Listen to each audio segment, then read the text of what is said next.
Señoras y señores, muy buenos días. El rector general de Uniminuto, doctor Leonidas López Serrán, la rectora de Uniminuto Virtual a Distancia, doctora Marilén Castillo Torres, la vicerrectora académica de sede, doctora Astrid Viviana Rodríguez, el decano de la Facultad de Ciencias Humanas y Sociales de Uniminuto Virtual a Distancia, doctor Pablo Luna Gutiérrez, y demás directivos les dan la más cordial bienvenida al primer Encuentro Nacional de Coordinadores de Psicología de Uniminuto Virtual y a Distancia.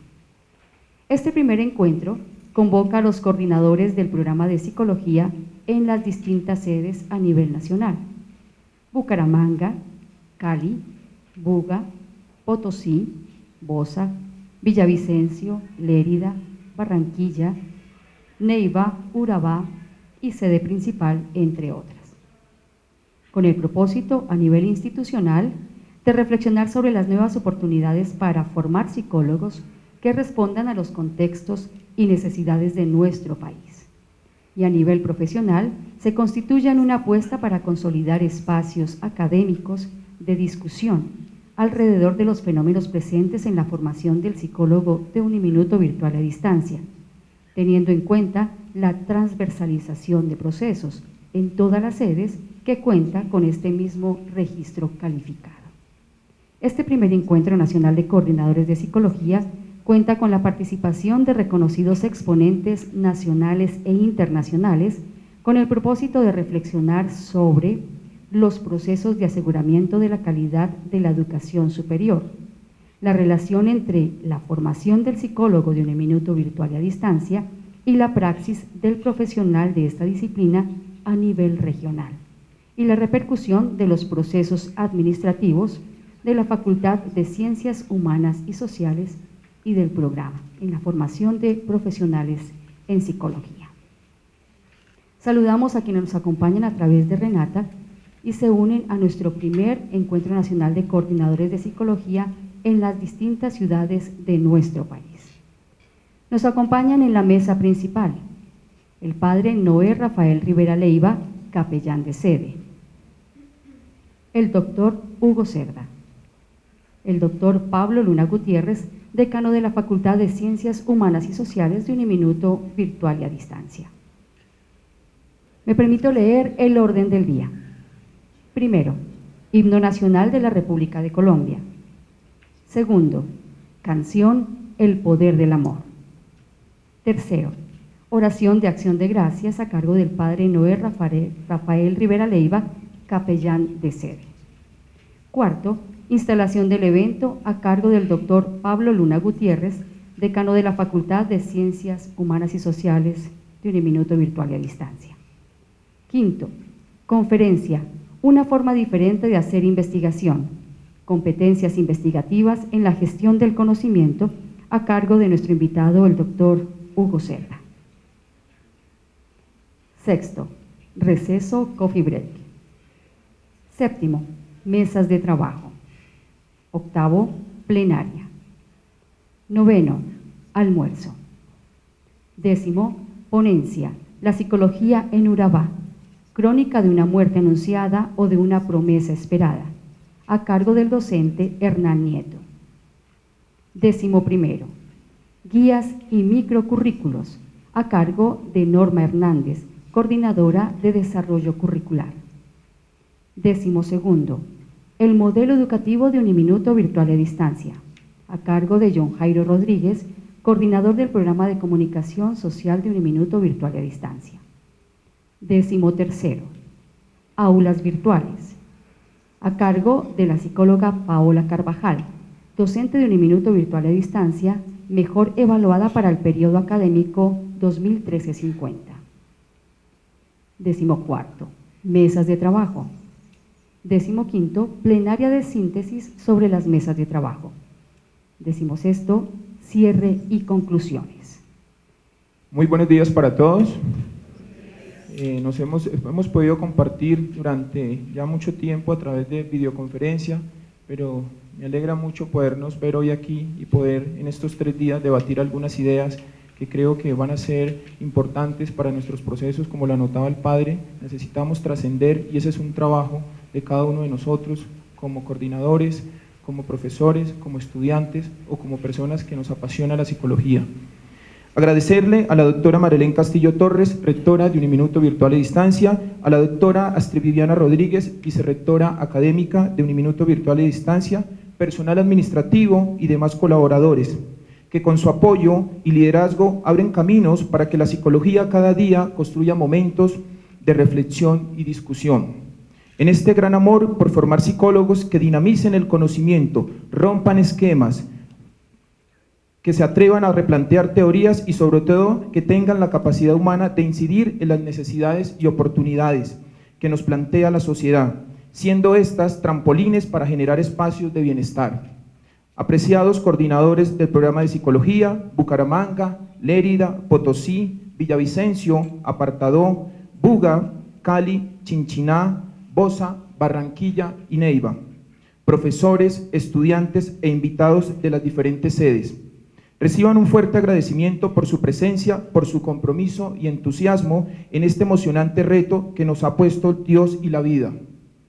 El pasado 18 de marzo del 2011, el Ministerio de Educación Nacional, mediante resolución 2162, nos otorgó el registro calificado del programa de psicología con sede en Bogotá y con centros tutoriales en Bello, Antioquia, Bucaramanga y Santander. Luego, mediante resolución 217177 del 2012, modifica la resolución anterior otorgando nuevos centros tutoriales, entre ellos Bagre, Apartadó, Turbo, Necoclí, Barranquilla, Chinchiná, Neira, Caldas, Garzón, Pitalito, Pereira, Girón, Fresno, Ibagué, Lérida, Líbano, Villarrica, Cali, Buga y Villavicencio, lo cual ratifica la confianza y admiración del Ministerio de Educación Nacional que ha depositado en el sistema Uniminuto por su trabajo en la educación superior por más de 20 años, siendo uno de los principales ejes de la transformación de condiciones humanas.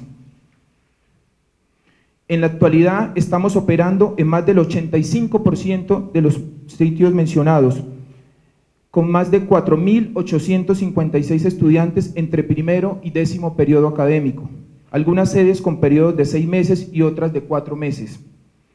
Hacemos parte de las 293 instituciones de educación superior con las que cuenta el país y de los 118 registros calificados activos de psicología de los 161 que hay en este momento en Colombia. Es una realidad el crecimiento de las instituciones de educación superior en Colombia y una tendencia hacia la educación a distancia y virtual, siendo la psicología uno de los 5 programas más estudiados en Colombia y con mayor oferta por parte de las universidades, donde más del 50% lo ofertan y otras universidades los tienen en sus próximas ofertas. El sistema universitario Uniminuto, consciente de su gran papel en la educación superior, ha emprendido el reto de buscar la acreditación para ser parte de las 27 instituciones acreditadas de educación superior, que a la fecha certifican sus procesos de calidad. De esta manera, usted y yo estamos invitados a consolidar el programa de psicología desde nuestro rol, para que su crecimiento no solo sea en números de estudiantes, sino también en el mejoramiento de procesos académicos que configuren el quehacer del psicólogo en su etapa formativa y de ejercicio profesional.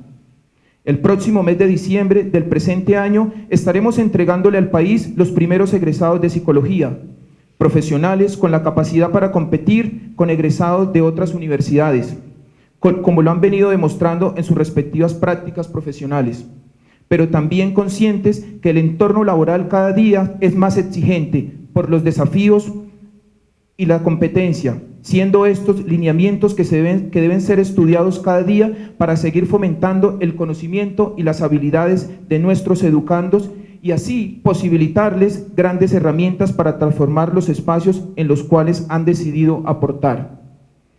Deseamos que el próximo viernes, al finalizar la jornada, entre las múltiples reflexiones e ideas que usted desarrollará, pueda emprender una ruta como coordinador, profesor, estudiante o participante activo de la psicología, en la cual la pasión, el amor y las ganas de servir al país se evidencien en cada una de sus acciones, para que así sigamos formando profesionales en la psicología que asuman posturas críticas, generen conocimientos, asuman procesos de cambio y logren llevar a las personas y comunidades a un verdadero desarrollo humano desde sus diversas dimensiones humanas.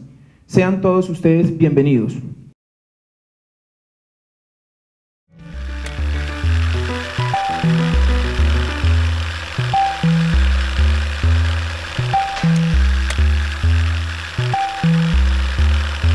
Este día, como apertura a este primer encuentro de coordinadores de psicología, nos acompaña el doctor Hugo Cerda con su conferencia Una forma diferente de hacer investigación, competencias investigativas en la gestión del conocimiento. El doctor Hugo Cerda cuenta con estudios del Instituto Pedagógico de la Universidad de Chile y de la Academia de Artes Musicales y Escénicas de Praga. Se ha desempeñado como docente en diversas universidades e instituciones educativas de Chile, Perú, Ecuador, Colombia, Venezuela y México.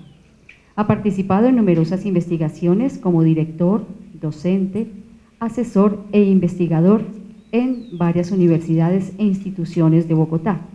También ha sido colaborador de varias revistas de Latinoamérica y es autor de cerca de 35 libros relacionados con temas de educación, problemática infantil, metodología de la investigación, epistemología, pedagogía, arte, literatura y teatro. Actualmente es docente y asesor de varias universidades privadas y oficiales de la ciudad de Bogotá. Recibimos con un fuerte aplauso al doctor Hugo Cerda. En primer lugar, un saludo a la gente acá de Un Minuto.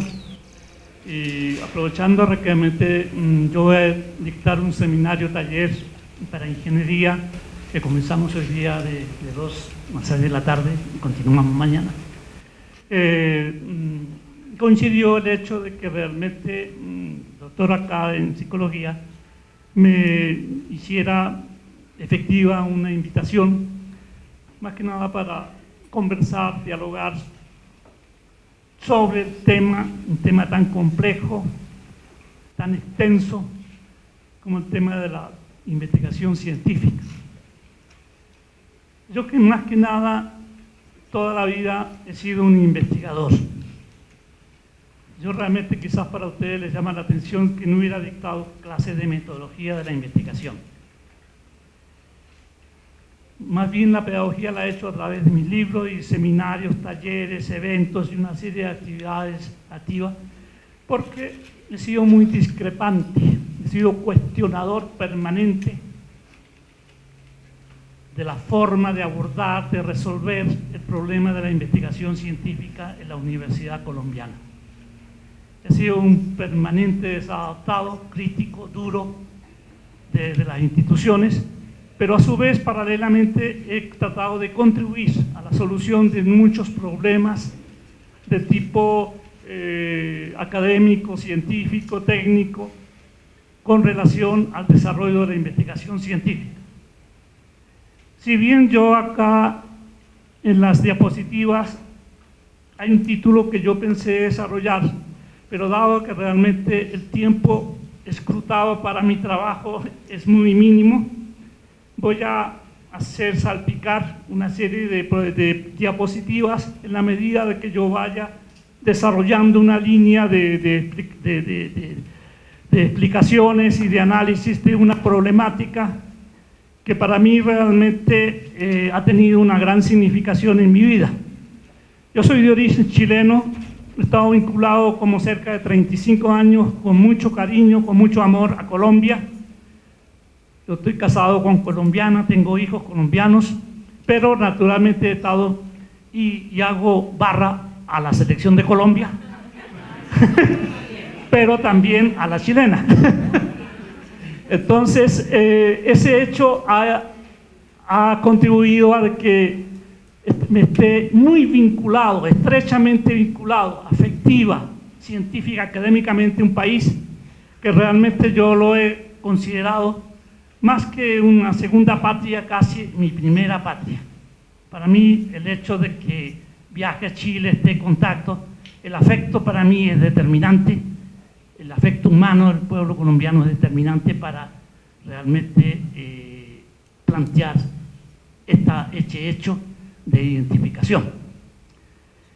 Bueno, en primer lugar quiero referirme un poco al panorama, no diré tan trágico ni tan dramático, de la investigación científica en Colombia. He sido un permanente cuestionador y creo que hace más o menos 5 o 6 años dirigí una investigación con la Universidad Cooperativa de Colombia, cuando yo dirigía el CIFE, el grupo de investigación que tuvo en el nivel A durante 10 años de conciencia, y hicimos un trabajo dedicado a la formación investigativa en la educación superior colombiana. Ahí tuvimos la posibilidad de descubrir, percibir una serie de falencias, una serie de problemas, una serie de situaciones realmente que no han sido evacuadas, no han sido superadas. Y ahora vamos a referirnos así salpicadamente a algunos aspectos que tienen que ver con esta problemática. Una problemática que parece que a los países latinoamericanos les tocó el orgullo nacional y que parece que se empezó a generar toda una serie de actitudes diferentes con respecto a eso, con la famosa ranking o la cosa de la prueba PISA, donde no solo Colombia ocupó el último lugar dentro de los países que se presentaron, los 42 países que presentaron a esta prueba, sino que los países latinoamericanos siempre estuvieron a la saga, a la cola. Es curioso que una prueba de esta naturaleza, de evaluación de conocimientos, produzca tanto impacto, tanto de que generó una serie de medidas, reformas, propuestas, discusiones. Parece que el orgullo hirió bastante a la gente, el hecho de quedar a la cola en las evaluaciones. Es curioso que yo no doy mucha importancia, porque precisamente estoy preparando un trabajo para publicar en el ECOE, donde cuestionan mucho de estos rankings, de estas pruebas, que realmente se manipulan, se manejan, pero independientemente de este hecho, el impacto fue a nivel social y académico bastante fulminante. Surge la pregunta: ¿por qué este efecto? ¿Por qué generó tantas reacciones en cadena con respecto a eso? Ese hecho llegó necesariamente a la investigación científica, donde Colombia, y para mí es muy triste decirlo, ocupa también los últimos escalones dentro de la producción científica de la investigación en América Latina y naturalmente a nivel mundial, muy lejos de los países más desarrollados. La pregunta surge: ¿cuál es la causa? ¿Cuál es el origen? ¿Cuál es el punto de partida de esta problemática? ¿Es posible a corto o a lejano plazo resolver, superar esto? ¿Por qué el profesional de los egresados de las universidades no investiga? Ustedes dirán: no, nosotros hemos aumentado, de acuerdo a las cifras de conciencia, hemos aumentado en la cantidad de investigadores. Ahí yo tuve una serie de polémicas junto con la gente de la Universidad Nacional, que en una serie de foros, ellos, los de la Nacional, plantearon que todo esto es una simple manipulación política de mostrar cifras que no corresponden a la realidad. Yo les doy un ejemplo, y eso como director de un grupo que durante 10 años ocupó un nivel A en conciencia. O sea, creo que tengo mi pequeña autoridad para plantear, porque realmente cumplí con todos los requisitos, que ustedes saben de que los grupos de investigación están catalogados de acuerdo a niveles: A1, A, B, C y D, los que realmente saben la nomenclatura y los rankings que hay. Resulta que los últimos, los D, ocupan el 70% de las cifras que da conciencia en materia de investigación, el 70%. ¿Y qué son los grupos T? Son los grupos no evaluados por el modelo que utiliza conciencia. O sea, son grupos que cumplen las funciones puramente protocolares, burocráticas, con el CIVILAC, de GURBLAC, pero no han sido naturalmente medidos, evaluados, de acuerdo, que estemos o no de acuerdo con la forma como lo hace conciencia. Entonces es obvio que nosotros planteamos con la gente de la Nacional que se estaba realmente engañando, superando, inflando las cifras de investigadores con respecto a las cifras mundiales. o sea, completa esto. O sea, la idea que nosotros planteamos, de que nosotros podemos engañar a los demás, pero nosotros no podemos engañar a nosotros mismos, con respecto a la verdadera realidad que vive. Bueno, ahí surgen muchas consideraciones, muchas cifras, muchas opiniones, es controvertido el tema. Naturalmente sería como para dedicar, naturalmente, un largo evento a discutir esta problemática, que es compleja, no en términos tan simplistas como yo lo he planteado. Pero la pregunta surge una serie de preguntas inquietantes. ¿Es posible superar estos problemas, estas aristas, estos obstáculos? ¿Cuál es la causa? ¿Por qué no se investiga? ¿Tiene algún significado en la formación, ya sea curricular, académica del profesional universitario colombiano, la investigación? Es obvio que realmente en el estudio que hicimos hace años atrás pudimos percibir un hecho inusitado que Conciencia nunca nos dio respuesta. Yo hablo en cifras correspondientes a 6 o 7 años. El 1% de los egresados de los programas de maestría y doctorado nunca son los únicos que volvían a investigar. Cerca del 99% no volvía nunca más a investigar una vez realizado su trabajo de tesis o de monografía, como quiera llamarse. O sea, realmente no había esto. La pregunta surgía, ¿por qué? Falta de motivación, de interés, de condiciones académicas, económicas. Yo creo que más que nada eso. ¿Por qué? Porque la persona, y en eso es válido, totalmente válido, la gente que se desloma, se dedica a tener un posgrado, una maestría, un doctorado, realmente quiere tener un incremento de mejores salarios, de mejores condiciones económicas necesarias para, naturalmente, solventar sus necesidades básicas. O sea, y en este instante la investigación no sufragaba, no llenaba las expectativas de tipo económico.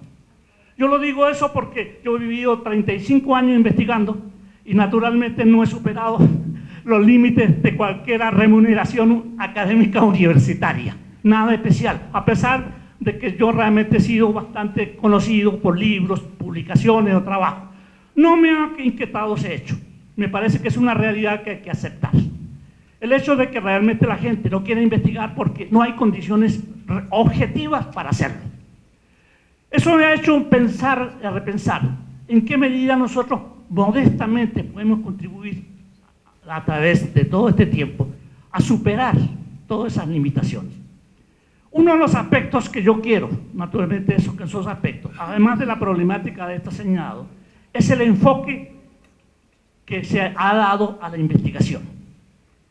Yo personalmente considero de que en la universidad colombiana la investigación científica se ha convertido en un formalismo, en un hecho formal, a la misma altura de otras. No es es una experiencia, no es una disciplina transversal, sino que simplemente es una cátedra igual que cualquier otra.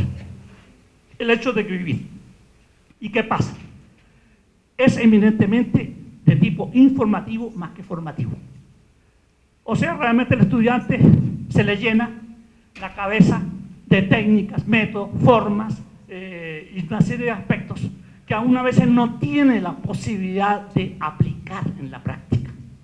¿Por qué? Porque estas cátedras no se vinculan con los grupos de investigación que existen en la universidad. Entonces es puramente teorética la formación. Una cosa teorética, en una cosa la investigación me parece una cosa abyecta, absurda.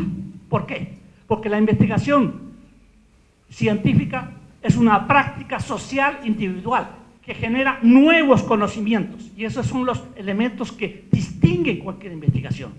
No solo es un desarrollo personal, intelectual, científico, de formación del profesional, de la persona, sino que al mismo tiempo genera conocimientos que se insertan socialmente para, naturalmente, ayudar al desarrollo de un país. O sea, las múltiples funciones que tiene la investigación trascienden lo personal y se proyectan en lo social, en términos de inserción social y vital para el desarrollo cultural, tecnológico, económico de un país. O sea, realmente no se justifica este hecho un poco retardatario y inmovilista que tiene este desarrollo de la investigación.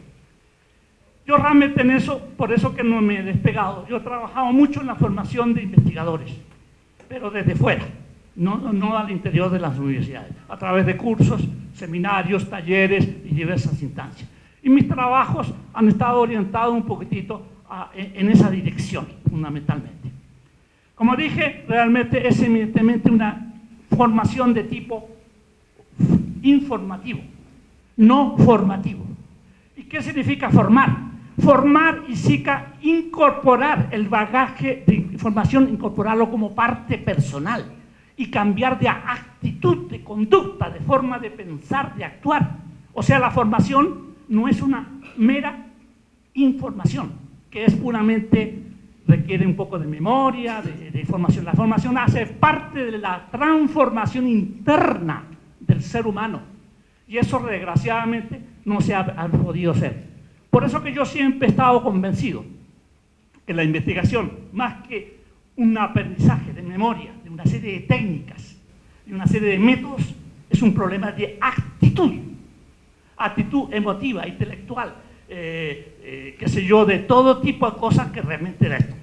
A mí me ha tocado, por ejemplo, trabajar decenas de veces con personas, por ejemplo, y eso no es apreciación mía.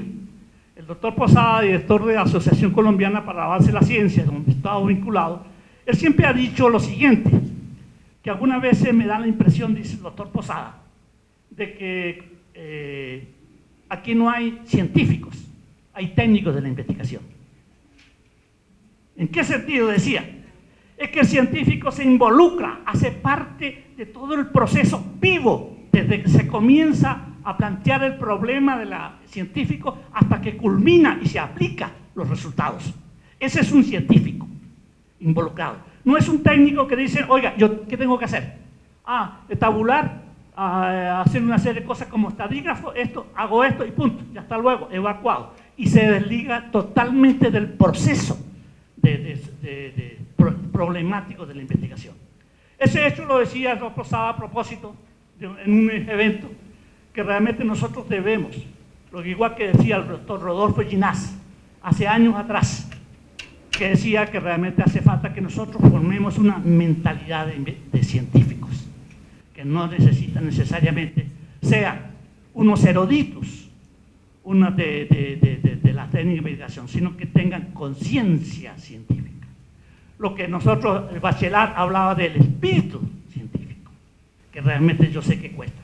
Bueno, dentro de los grandes problemas, taras, o como ustedes quieran, que yo los planteé el año pasado en un evento de la Universidad Nacional de las Ciencias Humanas, hablo de las, no sé si era un término muy duro, especialmente para los psicólogos, de patología de la investigación. Yo hablo de las tantas, yo he elegido 4 que me parece que es un lastre, es un obstáculo que genera toda esa cosa. Uno de ellos es el metodologismo. El metodologismo se parece mucho a esta ¿cómo se llama? Literatura de superación. No sé si ustedes consideran la superación. Esa que venden en los supermercados, en que dicen, hágase rico en 15 días, conquiste a la mujer de sus amores en una semana. O sea, una solución facilista.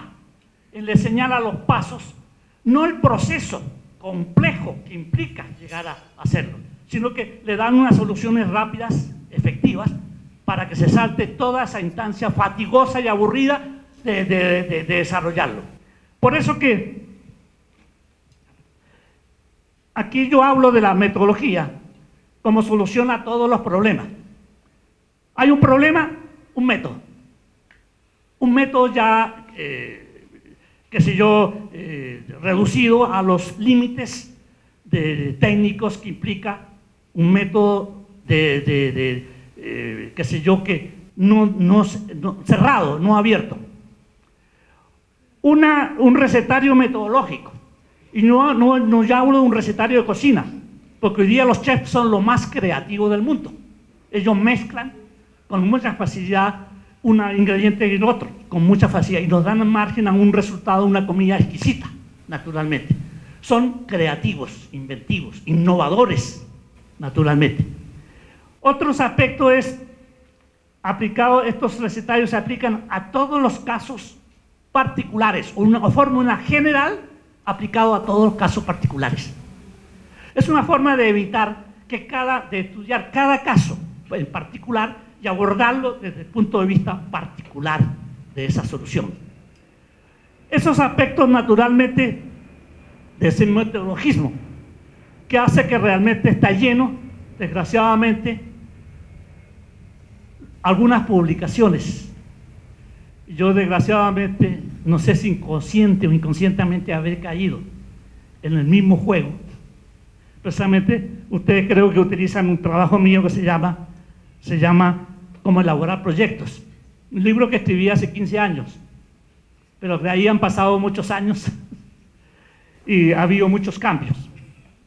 En sobre la matriz sigue vigente, la matriz técnica sigue vigente, pero han cambiado un poco la forma de abordar, y lo hablaremos sobre este problema cuando tomemos el tema de lo que se llama el proyecto Tuning, que yo hace 10 años lo estoy aplicando, que he desarrollado a partir de las experiencias de la Unión Europea a partir del año 2000.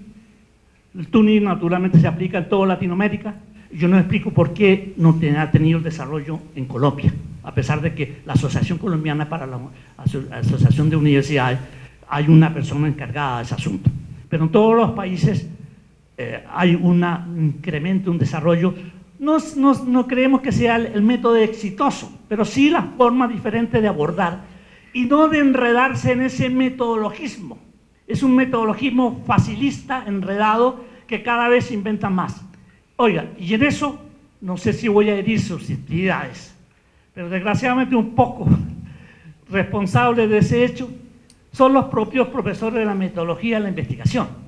La mayoría que casi no han hecho investigación. ¿Cómo enseñar algo que no se ha vivido, que no se ha hecho? Entonces, desgraciadamente, en el estudio que hicimos, demostramos que la mayoría de la gente había hecho alguna investigación cuando hizo su trabajo de grado y después no volvió nunca más a incursionar en la investigación. O sea, realmente se agotó el interés por la. Entonces, yo siempre he dicho realmente que uno la investigación la aprende investigando. Así como el niño aprende a andar andando, aprende a pensar pensando, la investigación se aprende investigando en el curso. ¿Por qué? Porque desgraciadamente los cursos de metodología de la investigación, yo recuerdo que algunos muchachos decían, mire, estas son las variables, ya variable dependiente e independiente. Muy bien, me recita de memoria la definición, ahora me la va a aplicar. A ver, elíjame un caso, un problema en donde pueda usted establecer las diferencias en un proceso de investigación de variables dependiente e independiente. Naturalmente ahí venía la crisis del estudiante. ¿Por qué? Porque no había tenido la posibilidad de aplicar, de entender empíricamente, operativamente ese hecho de la variable, o una hipótesis, o un problema. Ese hecho adquiere vida en la medida de que como proceso de investigación comienza a tener aplicabilidad. Tiene sentido. Si no, toda nuestra formación será puramente, qué sé yo, teorética, que solo se agota en el momento en que se enfrenta a la realidad. Desgraciadamente en eso hemos caído, en el descrédito, diríamos, de que todos los que personas, y en eso me incluyo yo, que todas las personas que escriben libros serán personas inteligentes, serán preparadas, y eso hay que seguirle al pie de la letra, lo que dice tal autor de tal cosa. Yo he sido un poco rebelde hasta conmigo mismo, me he cuestionado muchas situaciones que he vivido en el pasado y vuelto a replantear esta situación. O muchos, por ejemplo, que son filósofos, epistemólogos, se han convertido en la medida de las orientaciones. A propósito de psicología, por ejemplo, yo recuerdo que cuando estuve vinculado a la, ¿cómo se llama?, al CIUP, al Centro de Investigación de la Pedagógica, hace muchos años, estuve también vinculado como docente, Bienestar Familiar nos pidió un favor, que colombianizaron las escalas de desarrollo psicológico de los niños. ¿Por qué? Porque ellos estaban utilizando una serie de escalas, especialmente en el lenguaje. El lenguaje, la línea era la clasificación de Piagetana, el desarrollo con todo su concepto de egocentrismo, etcétera, etcétera. Dijimos, mire, ustedes pueden hacer un estudio en el SIU con respecto para que nos aporte una visión más colombiana, más realista, porque ese señor Piaget, él vive en Lausanne, en Suiza. Él sacó esa escala con niños suizos muy bien alimentados, muy bien desarrollados, muy sin problemas. Pero nosotros vivimos en una situación diferente. Ahí nos emprendimos la tarea y nos entregamos después de un equipo. Un equipo entregó a Bienestar, que creo es la que se estaba utilizando.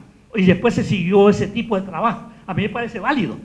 Es obvio que el punto de referencia fue Piaget con las ideas geniales que tuvo siempre. Y eso yo tengo un gran respeto.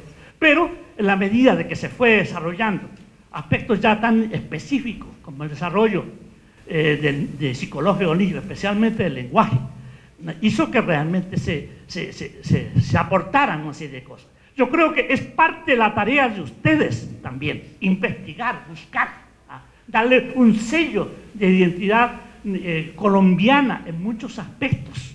Nosotros somos muy apegados a los patrones, esos patrones de los grandes autores, que son clásicos, es obvio, pero hay que ser un poco irreverente en ese terreno. Irreverente, ¿por qué? Porque estos señores vienen de un medio muy diferente al nuestro, no en las condiciones reales, objetivas con si vivimos nosotros. Y esa es la realidad. Bueno, otro aspecto que yo he cuestionado mucho, el cientificismo, que considero concepto único de la ciencia. Yo creo que ese dogmatismo yo lo he ido superando hace mucho tiempo y se ha vuelto flexible.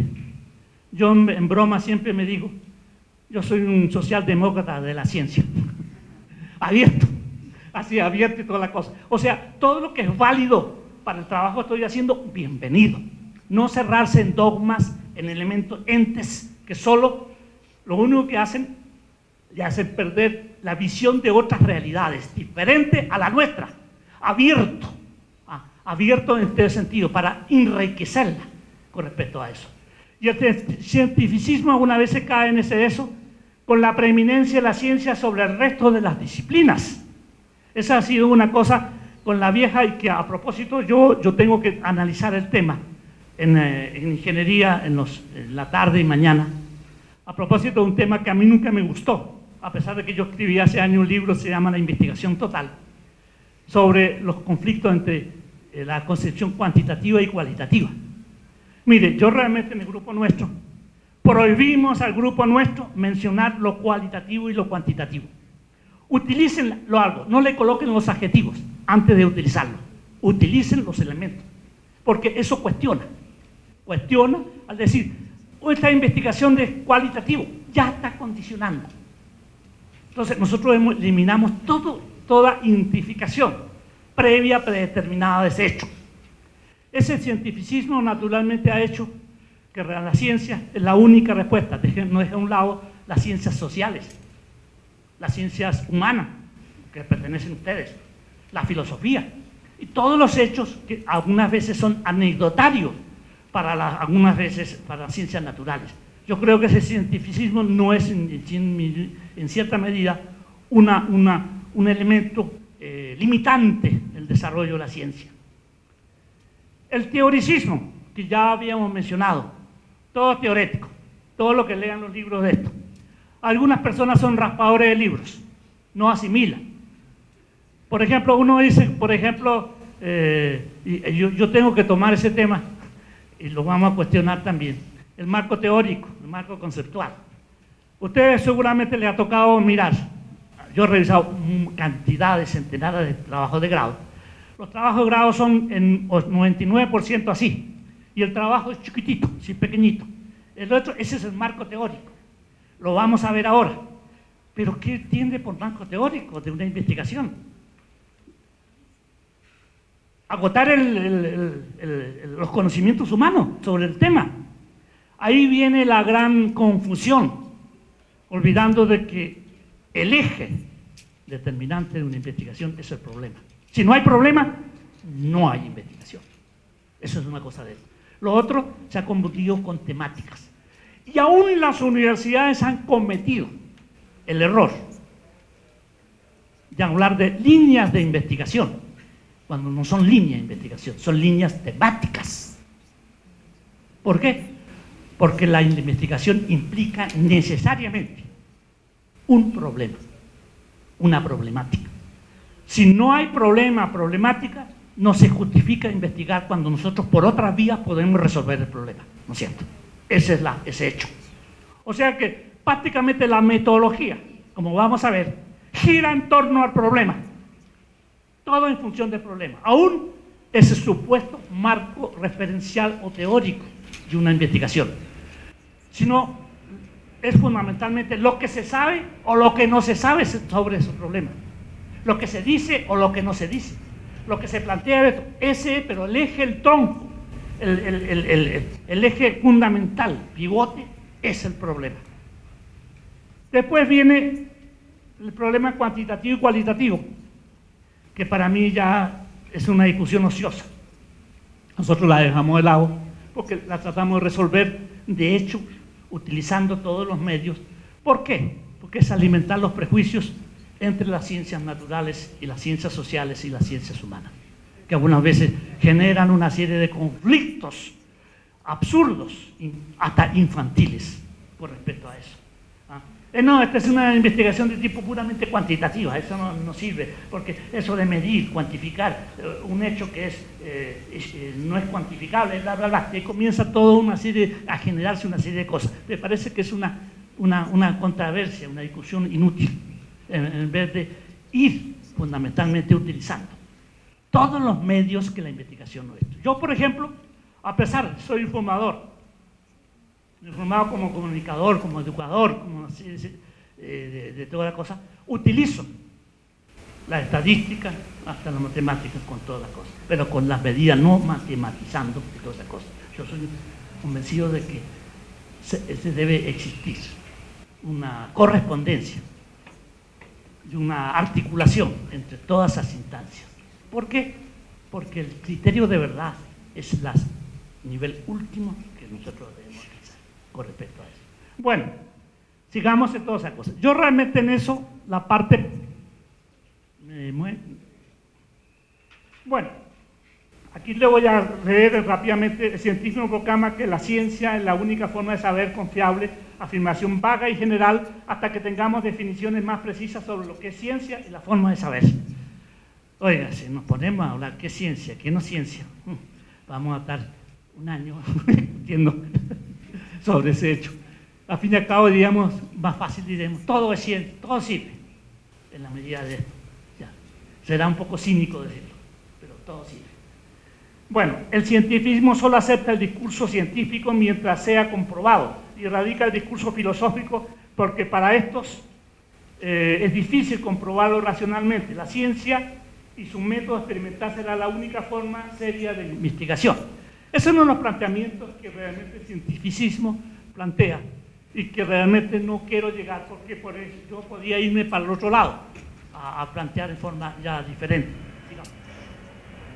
Bueno, aquí yo quiero plantear que como investigador, yo lo he dicho de que uno lo aprende en el ejercicio, pero no en un empirismo, en una práctica ciega, sino que aquí, para eso, para dar medida de mis palabras, yo aquí incluyo las palabras de dos personas que yo admiro. Uno de ellos, Paulo Freire. Yo estuve el año 67 trabajando en el gobierno de Eduardo Freire. Yo trabajé con Paulo Freire. Yo trabajaba en las cuestiones artísticas con él. Él estuvo exiliado 3 años en Chile. Él le dejó una gran huella y sigue siendo una gran huella Paulo Freire, a pesar de que después tuvo un cambio. Yo no voy a analizar qué tipo de cambio tuvo, para bien o para mal. En todo caso, me pareció brillante el trabajo de Paulo Freire, especialmente en la educación de adultos. Él decía que, en eso yo comparto plenamente, que la teoría sin experiencia es vacía. la experiencia sin teoría es ciega. Es una cosa válida perfectamente, que no hace falta explicar el hecho de las palabras de Paulo Freire. Lo mismo también el australiano Stephen Kemis, que estuvo acá en Bogotá, estuve dando unas conferencias. Él también tiene una serie de trabajos sobre la superación de los paradigmas cuantitativos, cualitativos. Es un tipo un investigador. Yo respeto mucho a las personas que han sido claramente investigadores.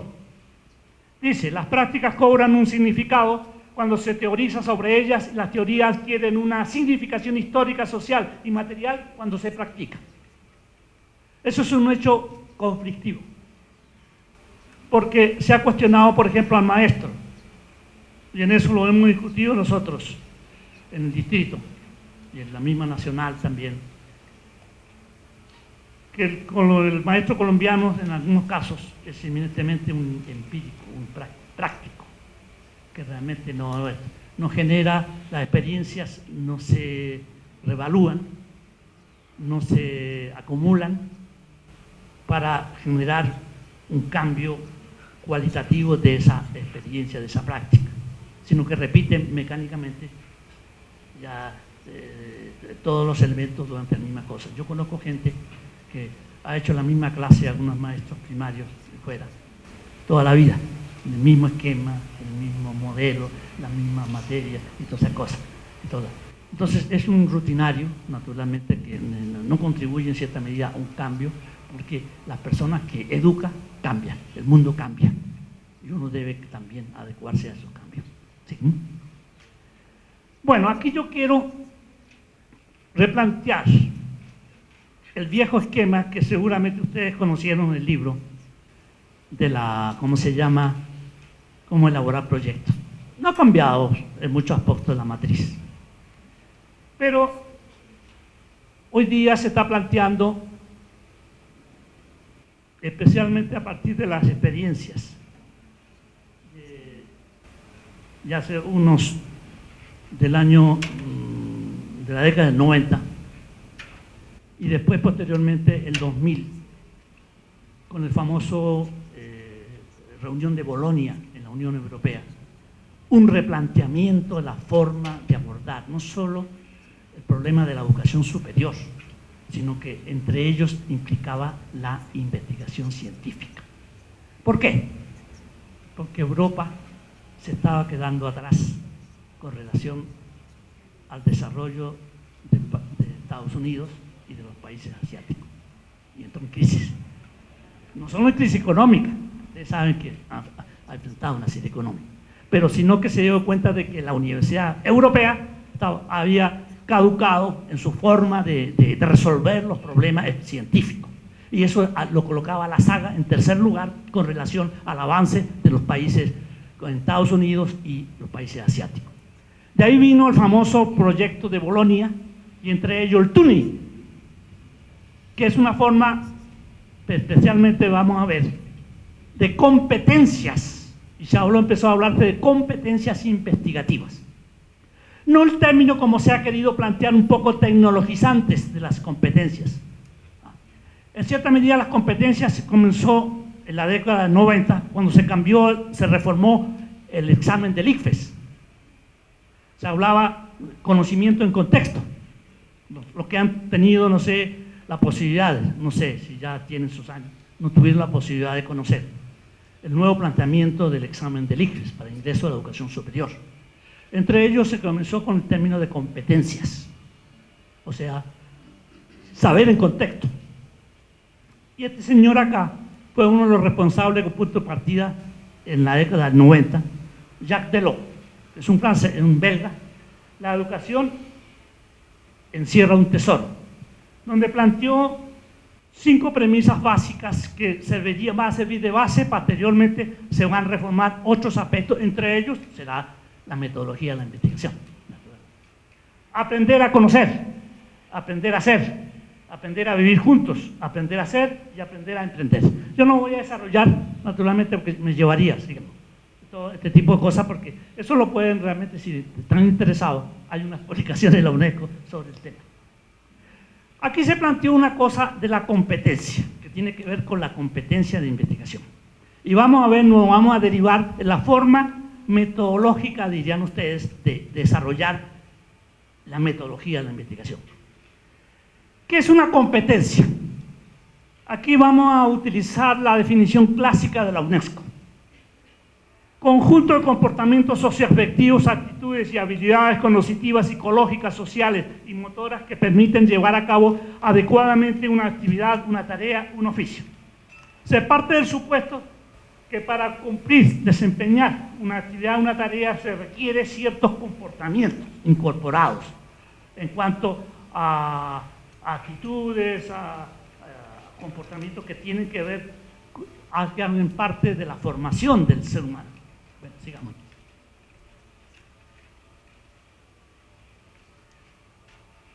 O sea, aquí se parte y ahí viene el cuestionamiento a nivel ya del medio color.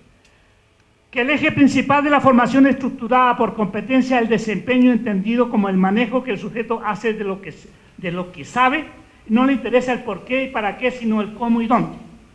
Lo importante no es la posesión de determinados conocimientos, sino el uso que se haga de ellos. Este criterio ha servido de motivo para que las instituciones de diferentes niveles en nuestros países acepten la imposición de reformas curriculares sin la necesaria reflexión y crítica. A propósito del tema, yo tuve la posibilidad de participar por la pedagógica en el viejo conflicto entre FECODE y el Ministerio de Educación hace más o menos 2 décadas, donde hubo muchas huelgas, movilizaciones, con respecto a la evaluación de los docentes. Yo recuerdo que hubo un conflicto. Y ahí el gremio de FECODE planteó de que realmente el ministerio no evaluaba el desempeño del maestro, sino que eran una serie de conocimientos y una serie de aspectos generales. El desempeño había que evaluarlo en el aula, donde trabajaban un docente, donde ejercía, ponerse en contacto con los estudiantes, con el medio, con los padres, etc. Entonces, ¿qué sucede? No tenía validez la evaluación que hacía, que sugería el ministerio.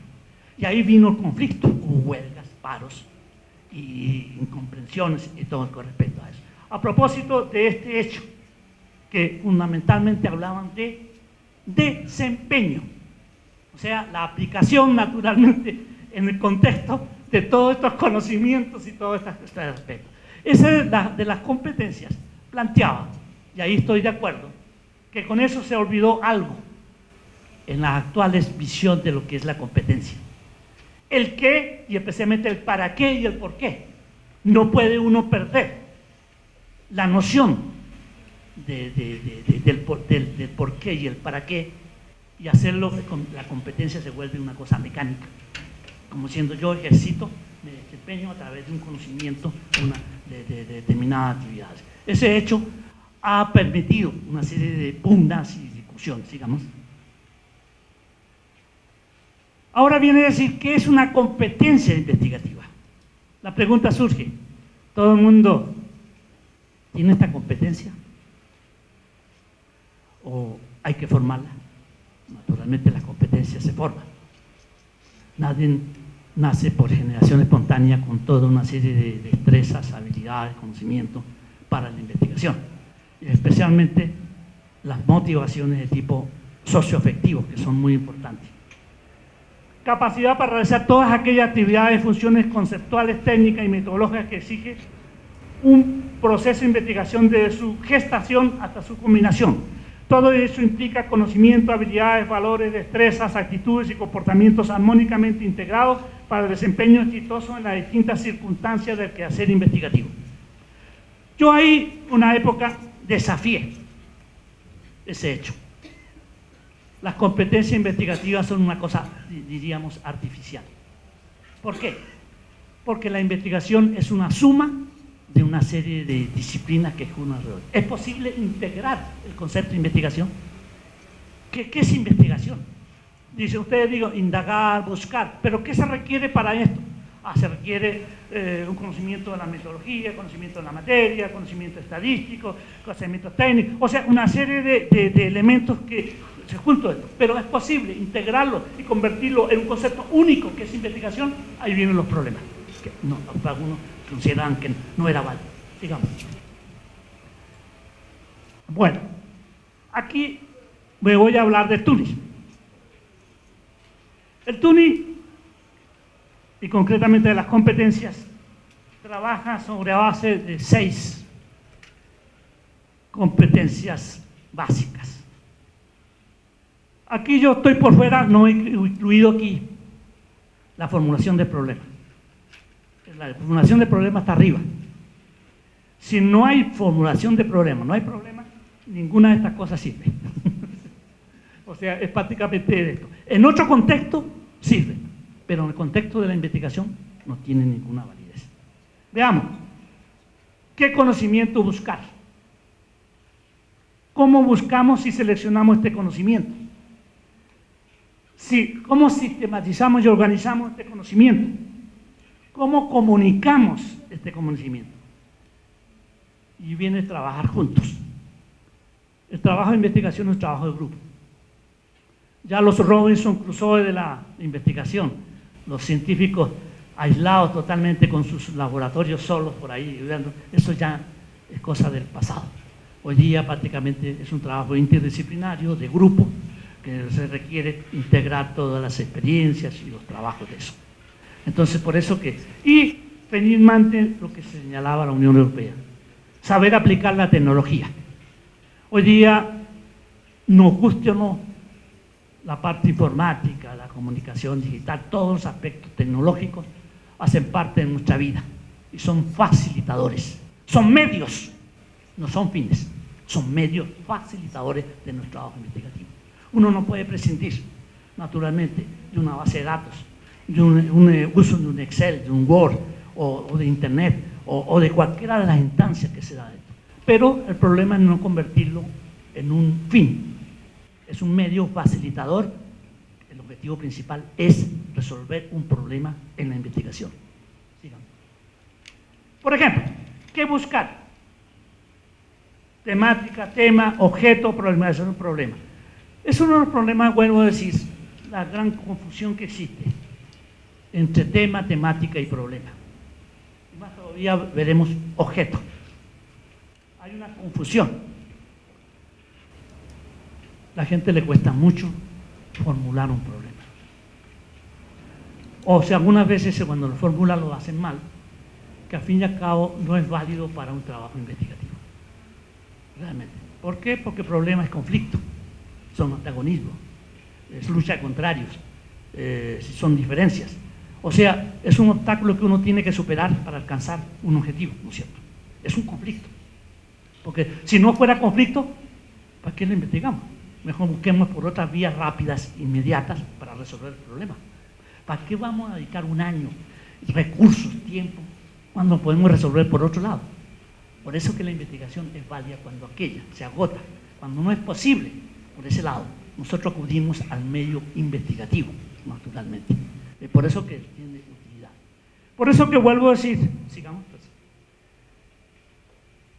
que dentro de la búsqueda de información hay un conjunto de operaciones que tiene por objeto explorar, indagar, preguntar, examinar, recabar y organizar aquella información que ayude a responder las preguntas de problemas de investigación o las interrogantes generales que surjan de una investigación científica.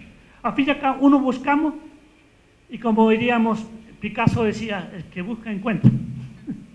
Yo siempre, realmente, yo busco, por eso encuentro. La persona que no busca, no va a encontrar nada. Entonces ese es el afán. Hay gente que no le gusta, que quiere un poco manejar las cosas que existen, pero hay otras que son inquietas, tienen un afán de búsqueda, de indagar, de hacer preguntas, inquietas. Y eso es la investigación, creatividad, imaginación, fantasía, búsqueda de todas esas cosas. No es simplemente aplicar unos cánones técnicos, metodológicos, verticalmente y decir, hay que hacer esto y esto y esto. No, el investigador debe ser creativo permanentemente. Sigamos. El objeto de investigación. Aquí yo creo que vamos a hacer la diferencia. yo hago mucho énfasis a nivel conceptual, epistemológico, de la diferencia entre un objeto, que al fin y al cabo un problema está incluido en un objeto. ¿Qué es un objeto? En una investigación. Toda investigación científica se realiza sobre el objeto de la investigación, es decir, sobre un ser existente, sobre un fenómeno objetivo y real de la sociedad, de la naturaleza inanimada o de la naturaleza viva. O sea que un objeto, como puede decir, es algo que existe. No solo materialmente, sino que existen, puede ser un orden de ideas, pero debe fundamentalmente existir, tener una existencia real de la sociedad. No hay que confundir el objeto de la investigación con el problema de la investigación. El objeto es el sistema donde el problema existe y se desarrolla. El problema está contenido en el objeto. Sigamos. La pregunta es, ¿qué buscar? Objeto de investigación, tema, temática, problemática y problema. Aquí están dados en términos de lo más general a lo particular. El objeto de investigación que involucra, naturalmente. Puede que para algunos tengan dificultades para saber exactamente qué es un objeto. Tema, temática. Tema que ya es un conjunto de elementos ya muy generales, la temática, y el tema algo más específico. La problemática. Por eso cuando se habla contexto, digo marco teórico, para mí el marco teórico es la problemática del problema. O sea, toda aquella que involucra naturalmente al problema. Las cosas que se han hecho sobre el problema, los estudios que se han hecho, las preguntas o las respuestas que se dan sobre el problema. O sea, uno debe girar en torno al problema cuando se hace una investigación. Con eso no pierde tiempo de buscar, de agotar todo el conocimiento humano sobre un tema. El tema es muy amplio, en cambio el problema es muy específico de la investigación. Bueno, sigamos entonces. Por ejemplo, aquí doy unos casos muy específicos que nos permiten realmente visualizar la diferencia entre un sujeto, un objeto y un problema. Por ejemplo, un sujeto, un médico. ¿Cuál será el objeto? El paciente. No es una enfermedad, es algo ficticio, sino que está en un paciente. ¿Y cuál es el problema? La enfermedad. Muy concreto. En un sociólogo, por ejemplo, el objeto es la comunidad, todo el ámbito, una comunidad específica. Y el problema son las ideas o la situación que se da en ¿cómo se llama? Los conflictos que se dan en la comunidad. El economista, el objeto es el producto. Y el problema puede ser una rentabilidad, por darle el producto puede ser una mercancía, ya, y toda esa cosa. Y así sucesivamente. Eso para nosotros nos facilita un poco el armado. Como ustedes pueden ver, cambia un poquitito con relación al problema de diseño de proyecto. Aquí nosotros estamos partiendo de las competencias, de lo que hay que hacer, sin perder un poco la visión. ¿Qué es un tema de investigación? Asunto o materia principal sobre lo cual trata un discurso, un escrito, un documento que importa o interesa a una persona, a un grupo de personas o a una institución. Es un tema naturalmente bastante amplio, como siendo el tema impone un sinnúmero de contenido, de situaciones y toda una cosa. Si uno no le delimita, los temas pueden ser muy amplísimos, naturalmente, muy amplios. Sigamos. Un área temática, un conjunto de temas afines por su naturaleza a propósito al interior de un área disciplinar. O sea, todo un conjunto de temas interrelacionados constituyen una temática. Pero al fin y al cabo yo no voy a investigar una temática, sino que un tema, que de ahí va a derivar un problema. Sigamos. Área disciplinar. Yo quiero que se aclare algunos conceptos. Dimensión del conocimiento que presenta una unidad común a identificable, espacio o ámbito donde actúa una disciplina. Sigamos. La elección del tema. Hay una serie de cosas que surgen preguntas inevitables, insoldables, que son: ¿por qué me interesa el tema? ¿Qué tiene que ver con mi trabajo y mi actividad profesional? ¿Cuáles son mis motivaciones personales? ¿Qué pretendo con la realización de este trabajo? ¿Qué conocimiento e información tengo acerca del mismo? La información que puedo disponer es suficiente y accesible a mis posibilidades, etcétera, etcétera, etcétera. Es obvio que el tema, vuelvo a decir, es un conjunto amplio de contenidos, de situaciones interrelacionadas. Yo no puedo hacer una investigación sobre un tema, porque es como hacer una investigación de lo general. Y ustedes saben que no existe la investigación de lo general, existe solo la investigación de lo particular, de lo específico. En otros aspectos sí, digamos. Procesos temáticos para la definición del tema. Aquí uno, cuando hace un planteamiento, por ejemplo, comienza del interés al tema. De un tema amplio se convierte en un tema enfocado.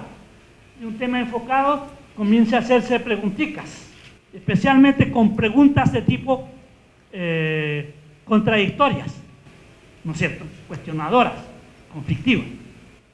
De una pregunta interesante a su significado más amplio y de las preguntas a los problemas. O sea, eso puede ser una de las tantas vías, no es que sea la única. Hay decenas otras vías de llegar por ese camino a los problemas. Sigamos. Transformación de un tema a un problema. Dirán, bueno, oiga, yo no me puedo quedar en un problema. Naturalmente tengo que convertirlo, si quiero hacer una investigación, en un tema, sino que convertirlo en un problema. Origen, necesidades, oposición. ¿Cuáles son los orígenes? Algunas veces ciertos aspectos de los temas implican la solución, satisfacer una necesidad. Y algunas veces estas necesidades enfrentan una serie de obstáculos, de vallas para identificar estas necesidades y sugerir si es posible, o sea que hay una necesidad. Hay agentes de desestabilización, oposición. O sea, ¿cómo se desestabiliza? Creando un conflicto. Un conflicto entre negativo y positivo, sí, no, oscuro, blanco. En fin, hay diversos tipos de situaciones que nos enfrentan. Por ejemplo, un problema, un tema, si enfrentado a otro puede generar una serie de estas naturalezas. Interrogantes, antagonismo, pueden surgir hipótesis, intereses, obstáculos y proposiciones que surgen, digamos. Bueno, aquí hay una cosa que yo he establecido dentro de mi trabajo, algunas partes como producto de un proceso de análisis. El problema sin el objeto carece de contenido. Es un problema, diríamos, ficticio, que está en el aire, porque falta el objeto. No es un problema. Un problema sin objetivo no genera actividad de investigador, porque yo no sé qué voy a investigar. Si no hay un objetivo, el qué, cómo, dónde, que es lo que establece el objetivo, naturalmente no voy a poder hacerlo. El objeto sin problema y objetivo no genera ni actividad, o sea, no genera actividad. Claro, porque aquí está implícito, naturalmente, la actividad del investigador. Y el objetivo sin el problema. Es indeterminado, impreciso, sin objeto, carece de contenido. O sea, sin un esto. Y ahí vienen nosotros, que siempre les parece ingenuo, infantil. Pero la otra vez estaba analizando una serie de libros a propósito de metodología y se comete el gran error de sugerir situaciones sobre los objetivos generales y específicos. A fin y al cabo, un objetivo no es describir lo que se va a hacer, sino que para qué y por qué. Porque eso determina naturalmente que cuando finalicemos una investigación sepamos si se cumplió o no, ¿no es cierto?, el objetivo. Mira, hay algunos cometen el error de decir objetivo y describen la actividad que van a hacer. Eso no es un objetivo, es simplemente la descripción de una actividad. Ya el determinar para qué, cómo y todas esas cosas ya determina que al finalizar el estudio sepamos exactamente si se cumplieron o no los objetivos. Sigamos. Aquí, por ejemplo, yo quiero, si es posible, no sé, preguntar, porque yo creo que ya se me agotó el tiempo. Bueno. Aquí quiero yo, esa es la gran diferencia. No iré con esto porque aquí yo siempre he sido un problematizador del libro. pivote, el eje de toda investigación. Por ejemplo, veamos, ¿cómo y para qué voy a resolver un problema? Esos son los objetivos. No puede uno de forma ambigua generalizar y hablar de términos, sino que todo me remito al problema, naturalmente. O técnicas y instrumentos. La pregunta de todo esto, ¿cuáles medios y procedimientos debo utilizar para resolver el problema? Ahí ustedes dirán, bueno, cuantitativo, cualitativo, ya, dejemos a un lado eso de cuantitativo, pero si implica, por ejemplo, utilizar la estadística, la matemática, o utilizar métodos de observación, de análisis o de reflexión, cualquier que sea, y consideran que son necesarios, útiles para resolver el problema, bienvenidos, los utilizaremos, sin necesidad de establecer previamente un colador, un rasero que impide naturalmente, sectariamente, cerrar las posibilidades de abrir todos los medios. Yo utilizo, por ejemplo, pongamos un muestreo, por decir.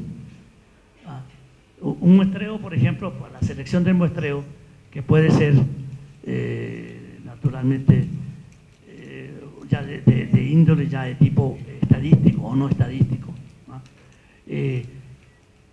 indistintamente, o los instrumentos. Yo un ejemplo, pongamos, algunas veces cuando usan la dicotomía sí y no, o las selecciones múltiples, entonces yo le decía, mire, no sirve de nada, como esas encuestas que se están haciendo ahora. Oiga, ¿usted es partidario de esto o no? ¿Sí o no? Oiga, entre la distancia entre un sí y un no hay una serie de posibilidades o condicionadas. Si puedo decir un sí condicional o un no condicional, y eso no se refleja en ningún tipo de encuestas dicotómicas. Entonces, nosotros utilizamos, por ejemplo, a modo anecdótico, por ejemplo, si decimos, oiga, ¿usted es partidario de esto o no? Sí. ¿Por qué? Esos tipos ya van a tener que empezar la neurona a manejarla. Oiga, ¿y por qué? Porque dije sí, tengo que justificarla. Y algunas veces, cuando no la justificaba, porque algunas veces la justificación no era sí, era no, y la anulábamos. Era lo que son los mecanismos de control de un análisis de un instrumento de investigación. Entonces, lo inhabilitábamos, ¿por qué? Porque era sesgado, negado, era arbitrario y todas esas cosas. Nosotros lo usábamos un mecanismo de esto contraobjetivo, o sea, el respeto que se tenía. ¿Por qué? Porque la población, y ustedes saben, como psicólogos, miente mucho en las encuestas.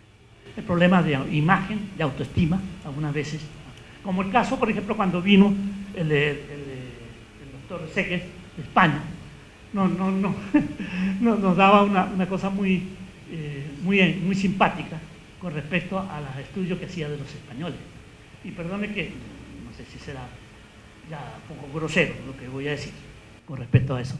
Entonces le hacían una encuesta con respecto a, oiga, ¿usted cuánto tira el español semanal y todas esas cosas? Claro, se pensaba que el español es muy machista, entonces naturalmente la estatura sexual era la medida de toda la cosa, y mentira. Entonces, el problema es saber un investigador en qué medida miente, saber si miente o no, una cosa que le afectaba, una identidad, como es el español, que es muy machista, y que realmente si no dijera lo contrario, naturalmente podía generar una situación de desestimar esos recursos. Y así sucesivamente. Por ejemplo, uno decía, oiga, pero usted de control de natalidad, ¿qué hacía? Les preguntaba. Pongamos uso preservativo. Sí.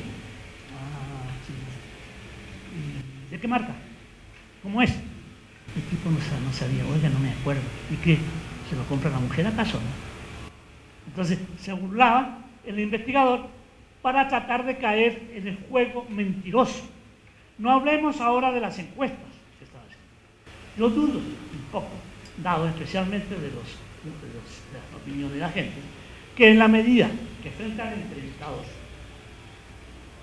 trata de presentar en los mejores términos de estatura personal ante esto y miente, y si mienten varios, nosotros decíamos, ya no sale sesgada la información, sino que sale un disparate para otro lado. Ese hecho hace que realmente nosotros usábamos mecanismos de control como investigador para evitar que realmente se surjan no tanto las desviaciones estándar, sino que las desviaciones simples que usualmente usamos. Otra, las hipótesis. ¿Qué propongo para resolver el problema? Es obvio que yo necesito conocer, haber estudiado un marco teórico del problema, para saber qué soluciones plantean otros autores o otras investigaciones. Entonces es obvio que la hipótesis. Ustedes saben, y como toda hipótesis es una verdad no comprobada. Y naturalmente que hace falta el sentido de que remitirnos al problema. ¿Qué soluciones plantea? Es obvio que eso no quiere decir que la hipótesis, naturalmente, va a determinar el curso y va a inhabilitar el problema. No. Porque ustedes saben que uno, si parte de una hipótesis, debe ser comprobada. Porque si no, ya pierde el sentido, naturalmente, si no se convierte en un supuesto, en una proposición, pero no en una hipótesis, naturalmente. Después viene un marco teórico y referencial. ¿Qué se sabe y qué no se sabe del problema? Ahí uno tiene que meterse en todo el número de conocimientos, de libros, trabajos que se han hecho sobre el problema. ¿Qué soluciones plantean? ¿Qué no es esto? ¿Qué es la mejor? ¿Qué es la más adecuada? ¿O no? Entonces, y no perder en hacer esos marcos referenciales temáticos que son inagotables. A mí, por ejemplo, cuando a mí me tocaba revisar, evaluar tesis de grado, a los estudiantes decían mi vida, oiga, pero grueso el marco teórico, referencial. Pero esto es lo que dicen los autores. ¿Pero qué piensa usted del problema que ha planteado? No, pero ahí dicen, no, eso dicen los autores, pero es bueno tener porque usted es el investigador, no los otros señores que ya hicieron su trabajo, que son ya especializados. No, todavía no. Entonces, sobre el marco teórico, después viene método y metodología. ¿Qué camino debe seguir para resolver el problema? Todo método es un camino a seguir, con toda una serie de medios. ¿Qué camino seguir? La estrategia, la forma, los enfoques con respecto a eso. Método es únicamente seguir aquello que conviene al problema, porque ya ha habido toda una información previa, ¿no es cierto? ¿Cuál es la concepción que uno tiene sobre la solución de ese problema? Y cómo lo va a seguir. Y finalmente, el contexto. ¿Qué variables externas actúan sobre el problema? Hay unas cosas que, en el fondo, estas variables son la problemática, que actúan, ¿no es cierto? Influyen, determinan. Como ustedes pueden ver, el problema necesariamente, y el tuning en eso, y nosotros lo hemos hecho hace muchos años ya, es el eje de todo ese problema. El resto de los planteamientos, por fuera el problema secundario, el problema es el eje hipótesis. Bueno, aquí no me voy a dar el problema, digamos, hay formas básicas de problemas. Por ejemplo, uno de los tantos problemas que uno ha tenido que incursionar, por ejemplo, determinación y identificación de quién, de la definición de cuánto, de la educación del fenómeno, descripción del desarrollo, de la evolución, de la propiedad del colectivo, determinación de las partes, clases de categorías del fenómeno, determinación de las partes, etcétera. Como ustedes pueden ver, formas básicas de esto, en eso sirve, son ilimitadas. Y uno puede ayudarse. Ahora viene la cosa, la pregunta, oiga. Perdón. ¿Cuál es el origen? ¿De dónde nacen los problemas? Uy, eso sí que cada uno tiene su propia historia. Y toda la cosa. Pero aquí yo puedo sugerir algunas cosas que a mí, a nivel personal, me ha tocado. Por ejemplo, conversaciones o consultas con expertos. Porque de repente conversan, por ejemplo, ustedes conversan con los colegas y plantean un problema porque en el fondo coincide con las inquietudes de ustedes, naturalmente. Ah, no, es por aquí, ese es un problema, y toda la cosa. Un problema que no ha sido estudiado, no ha sido analizado, porque no hay peor que estudiar un problema que ya ha sido tremendamente estudiado. Entonces, donde hay excelentes especialistas que ya, no es que hayan agotado, sino que por lo menos ya han aportado con respecto a eso. O sea que, quiera o no, la investigación tiene un dejo de novedad también, pequeña, por lo menos en el contexto de uno, de su medio, porque quizás un problema en el medio de uno, a nivel internacional, mundial o histórico, no tiene ninguna relevancia, pero eso es su problema. Otras investigaciones anteriores. Uno revisa generalmente otras investigaciones y se dan cuenta de que hay un déficit, un vacío con el respecto del enfoque de determinado problema, para no seguir repitiendo las mismas cosas de otros, cuando hay otros que lo han hecho con mejores recursos, con mejor formación que uno. Entonces es preferible meterse en algo más ligado a una problemática, a un problema más específico que no tiene mucha ventilación. Experiencias personales. Aquí yo personalmente, cuando me tocó incursionar en el campo de la educación, por ejemplo, yo les amo de anecdotario. Yo fui uno de los creadores cuando trabajaba en la pedagógica y en el SHUP, Centro de Investigaciones, de la primera licenciatura en preescolar. Eso surgió por ahí en la época, hace 25 años. Y resulta que en esa época habían expertos en la pedagógica. Cuando un grupo de especialistas le planteó al Consejo de la Pedagógica crear una licenciatura, todos arrancaron la nariz. Oiga, pero para niñitas que van a cuidar niños, para que quieren ser licenciadas. O sea, de forma muy despectiva miraron el problema. Yo creo que eso nos tocó, nos hizo reaccionar y toda la cosa, y nos pidieron la colaboración. Yo hacía docencia y al mismo tiempo era investigador de la pedagogía. Hicimos un estudio por primera vez de Bogotá. Nunca se había hecho un estudio de la educación preescolar en Colombia. No se sabía de la historia. Ustedes conocen, hay una historia que yo he escrito, ya se han publicado sobre la historia preescolar que nos dedicamos. Pero en Bogotá no existía una sola cosa. Nos acercamos a la Secretaría de Educación para que nos dieran información. Ya no estaba sistematizada. No, lo que pasa es que hay un montón de jardines que ni sabemos que funcionan, que existen. Ustedes tendrían que dedicarse barrio por barrio a saber quiénes existen, quién cuida a niños, no. Entonces, frente a esa perspectiva, nosotros decíamos, oye, esa cosa está poniendo difícil. ¿Cómo vamos a saber de esa realidad?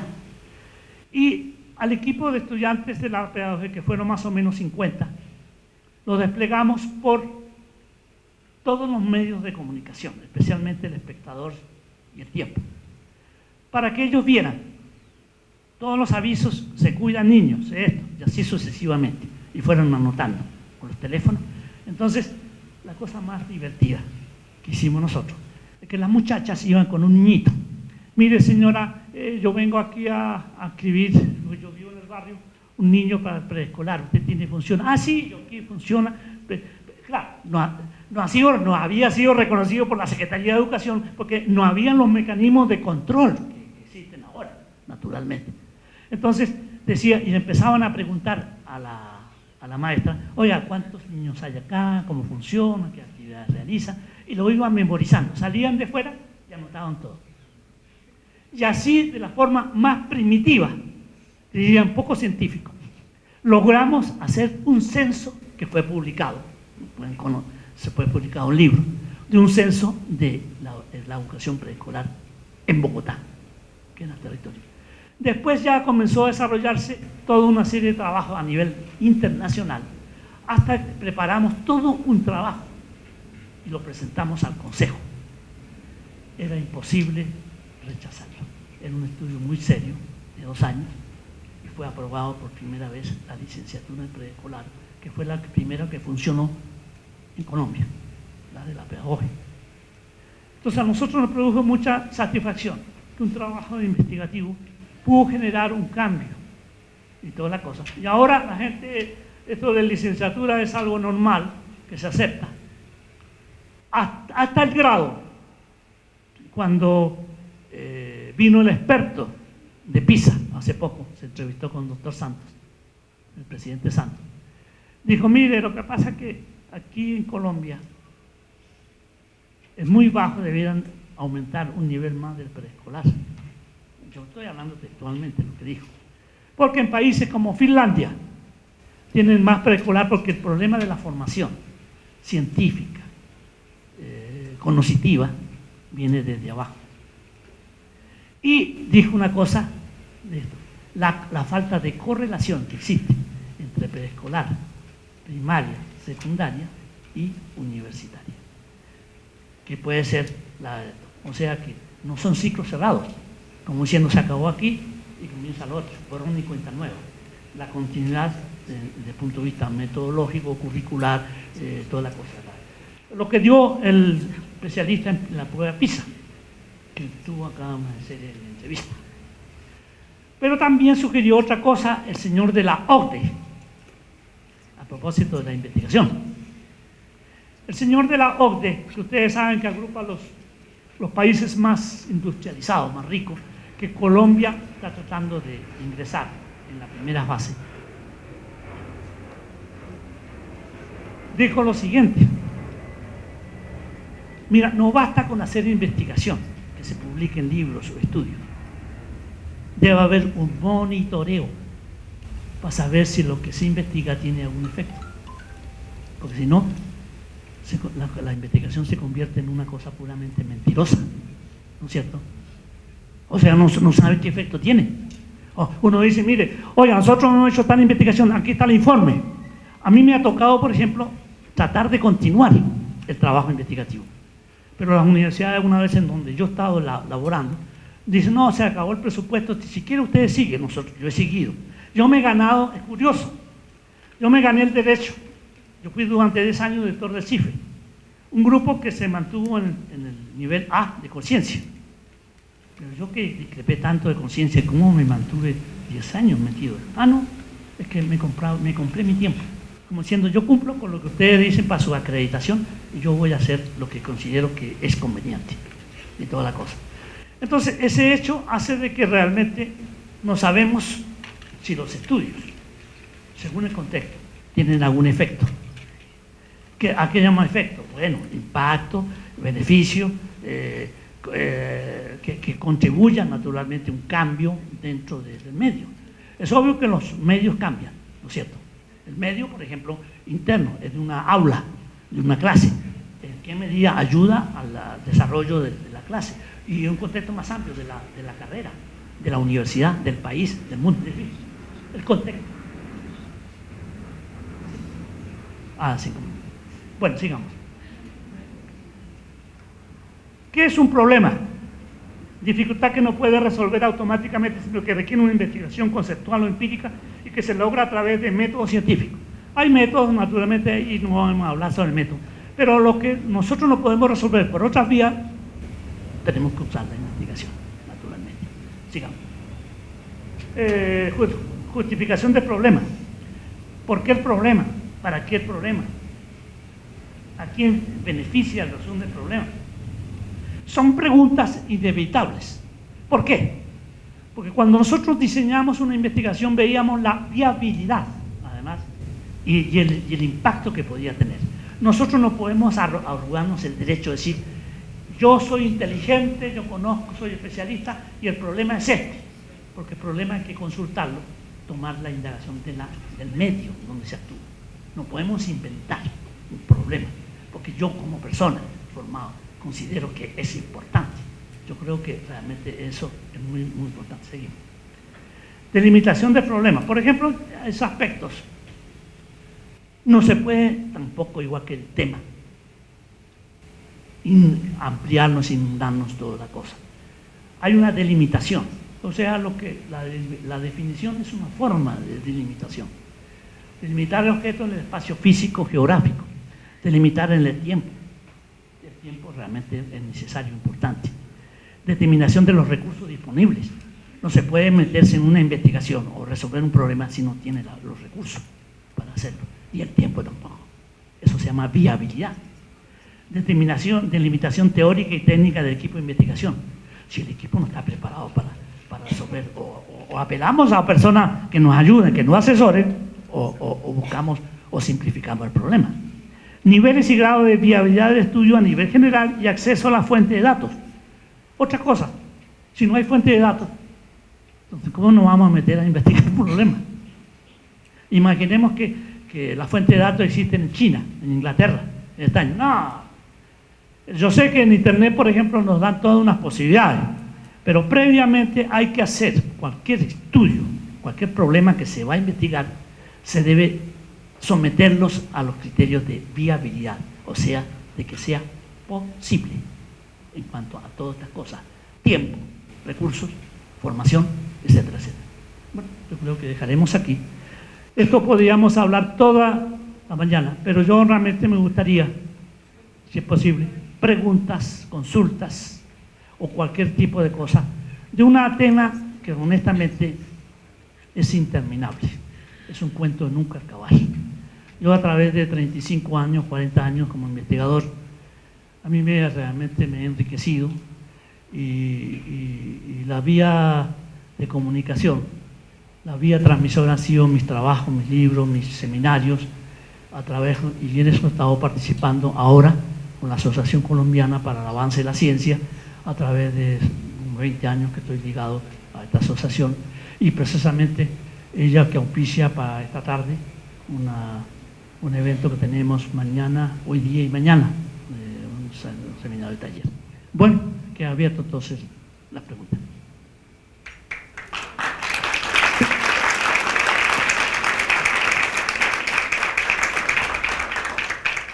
Bueno, como lo dice el doctor Cerda, ¿alguna pregunta de los asistentes a esta conferencia?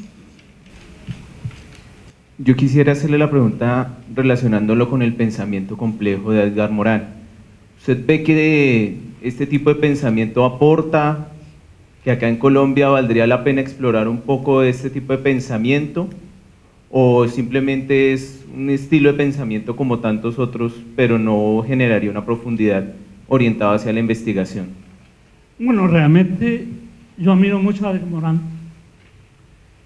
La complejidad, ingenuamente y fácilmente, algunos la asocian con lo complejo, con lo complicado, y esa es una forma, que algunos dicen casi es un insulto plantear, y solo lo hacen en el lado complicado.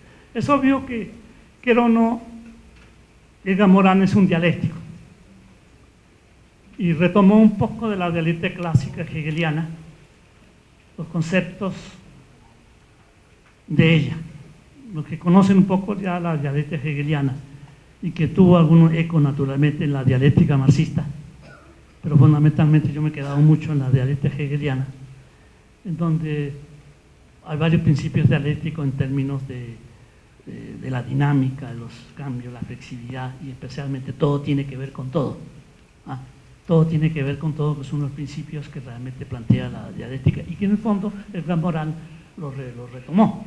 O sea, en ese terreno es un dialéctico moderno, que retomó todos los conceptos ya general, y que yo no he jurado ni he dejado de lado el concepto de la dialéctica en términos de las contradicciones, de los antagonismos, de la lucha de contrarios, etcétera, etcétera, que lo encontramos junto con otro sociólogo, en ese francés, con Bourdieu, que Bourdieu también tiene algo de relación con Edgar Morin, y que realmente la retome. Entonces, es obvio que hay un pecado que yo he cuestionado mucho, y que la irreverencia que tiene con respecto a muchos filósofos, que la mayoría de estos filósofos, sociólogos, salvo el caso de Bourdieu, no son investigadores, son pensadores, y una vez no toman los alcances, las dimensiones de las limitaciones que existe, llevar a poner a la práctica de todas las cosas. Yo recuerdo que hace el año 90 se puso mucho de moda Habermas, especialmente a través de la teoría crítica de Habermas y de la parte comunicativa. Entonces ellos hablaban lo hipotético, lo emancipatorio, etcétera, etcétera. Todo ese concepto que tenía de ciencia, Habermas, y lo convirtieron prácticamente en ciclos investigativos, que es absurdo porque respondía a una cosa de ciencia. Son los peligros naturalmente de no retomar el concepto de las palabras de un filósofo y dimensionarlas en la relación a un investigador, que nosotros los investigadores trabajamos con presupuestos más o menos concretos, definidos. La filosofía es un buen marco referencial teórico importante, pero hay que tener cuidado, porque si no, vuelvo a decir, nos caemos en lo que yo cuestionaba, en ese teoricismo, en la concepción teorética, que todo tiene una cosa. Por eso que vamos a decir, para bien o para mal, muchos de estos filósofos no son investigadores, son pensadores.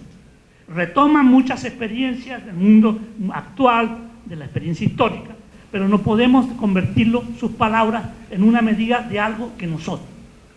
Es un punto de partida de algo que como investigadores debemos desarrollar. Por eso que yo no sé si les satisface la respuesta.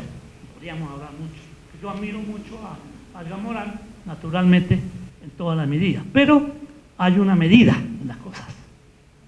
Mi pregunta iría dirigida sobre qué mecanismos o qué incentivos considera usted que deberían implementarse en las instituciones educativas como para que los profesionales y los estudiantes adquieran ese amor o esa inquietud por seguir generando investigaciones independientemente del área en el que trabajen.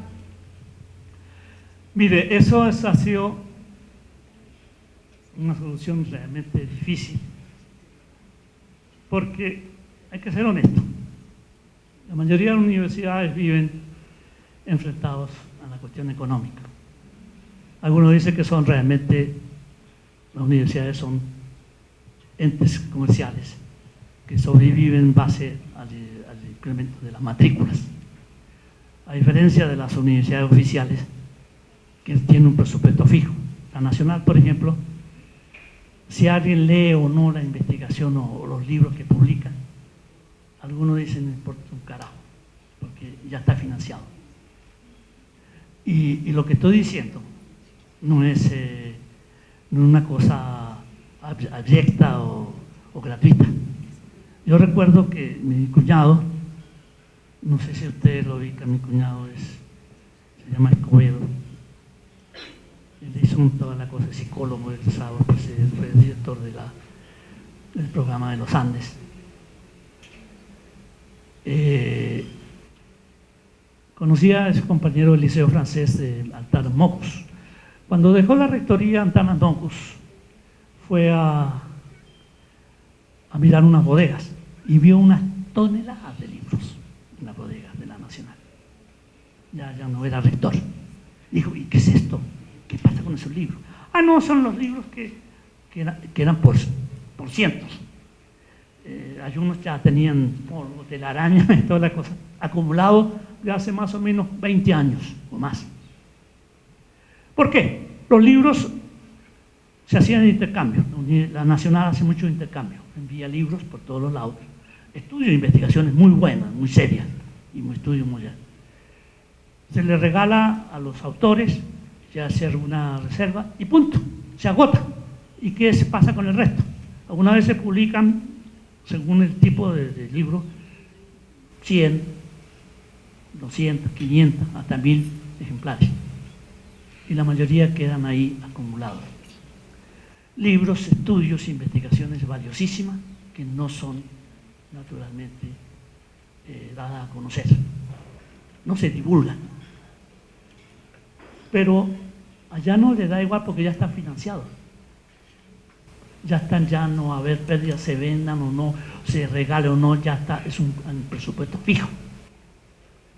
Entonces, en cambio, yo recuerdo que en las universidades, por ejemplo, nosotros que publicamos libros, yo realmente publico como el grupo que yo dirigí, publicamos como 10 o 12 estudios, y algunos se trataban de vender en las librerías, para tratar de financiar un poco, para tratar de ayudar. Es obvio que ya ustedes están enfrentados a una situación económica muy difícil, y quiera o no, la investigación es un elemento de acreditación. Si no tiene grupos reconocidos por Colciencia y según el puntaje, eso le ayuda un poco a la acreditación de los programas. O sea que es una cosa muy funcional, muy pragmática en términos de hacerlo. O sea que realmente en las universidades, yo no digo ni cuestiono ni defiendo este tipo de cosas. Se viven dos situaciones diferentes. El caso de los Andes es muy diferente. El caso de los Andes tiene 8 o 10, ¿cómo se llama? Departamentos con cierta independencia, que ellos financian estudios digamos, estudios con las empresas, estudios de factibilidad, estudios de, bueno, de diversos tipos de prefactibilidad, de todo ese hecho, y ellos reciben recursos, convenios, reciben ayuda externas, los Andes. Entonces, eso hace que realmente la Universidad de los Andes sea una universidad próspera en ese terreno, porque tiene y tiene una serie de convenios. Bueno, ha llegado una cosa, está muy ligada al sector empresarial, económico y todas esas cosas. Entonces, yo le planteo estas cosas porque es la realidad. Entonces, el problema es saber en qué medida se puede financiar investigadores que realmente al producir sus productos no se financian, tendría que tener un presupuesto. Y a pesar de que el 1% del presupuesto debe, según por normas legales, debe dedicarse a la investigación. Pero ahí hay un juego divertido, porque no se identifica que sea producción investigativa, porque pueden pagar el sueldo a una persona que se les considera, pues, investigadores de tiempo completo. Pero ¿qué son estos investigadores de tiempo completo en algunas universidades? Personas que dictan cátedra de metodología en la investigación, que revisan trabajos de grado, etcétera, etcétera. O sea, no se dedican a la investigación, a la producción investigativa. Pero ellos, dentro del presupuesto, los tienen contemplados como elemento de investigación. Yo puedo señalar, digo, ¿por qué? Porque conozco los entretelones algunas veces de varias universidades, la investigación me permitió entrar, ¿ya?